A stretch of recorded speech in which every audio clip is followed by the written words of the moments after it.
Switching on to college football, we have not talked about college football one time, but we are going to do today. So there is a lot of hype around Georgia Bulldogs going back to back. Some people say they're going to three-peat this year because college football is so wide open. Is Georgia college football's new dynasty is the question we're asking. And Koa, as the Alabama homer, I need to go first here. I figured. Quick question, Koa. When did the Nick Saban dynasty become vanquished or end? I don't think it's ended, bro. Okay, all right. That's all. Personally, last time I checked, there can only be one dynasty at a time. Second, Nick Saban has won 7 national titles in the last 10 years. He's completely dominated the landscape of college football. Yes, Kirby Smart has done a really good job at Georgia. They've had some really good defenses come through. But for Georgia to be this outright dominant champ, they've beaten Alabama one time in the last 6 years.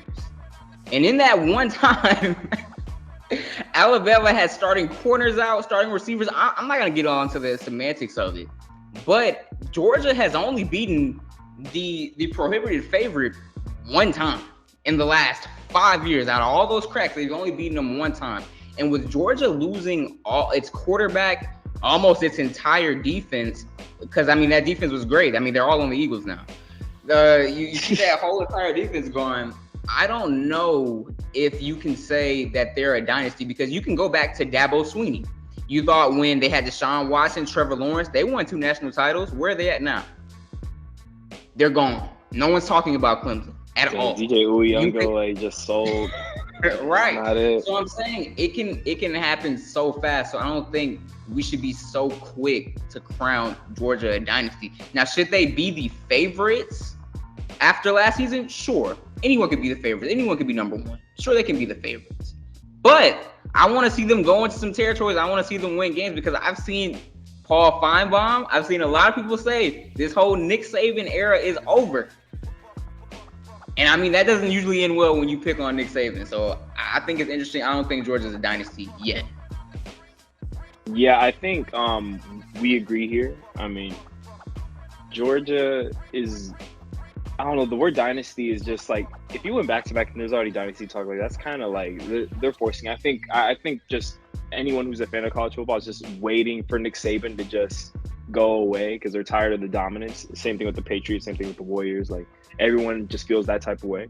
But I will say UGA, if they win a third, if they win 3 straight, I'm not saying it's a dynasty, but I will say maybe we are in the Kirby Smart Bulldogs era like now if they win 3 straight.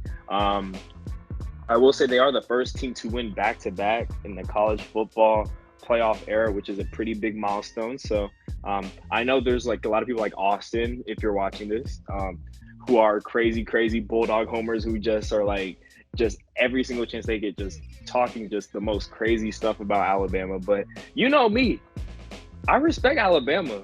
I don't, like, it would not surprise me at all if Alabama just surprised.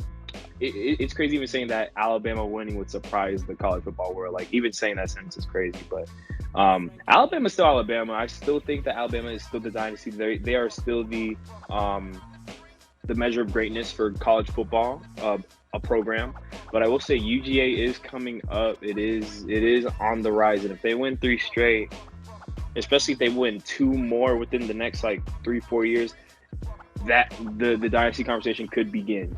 But 7 in 10 years is crazy though. Right, and I agree with that perspective too, because I mean, if you three-peat, you three-peat. There's nothing anyone can say about that.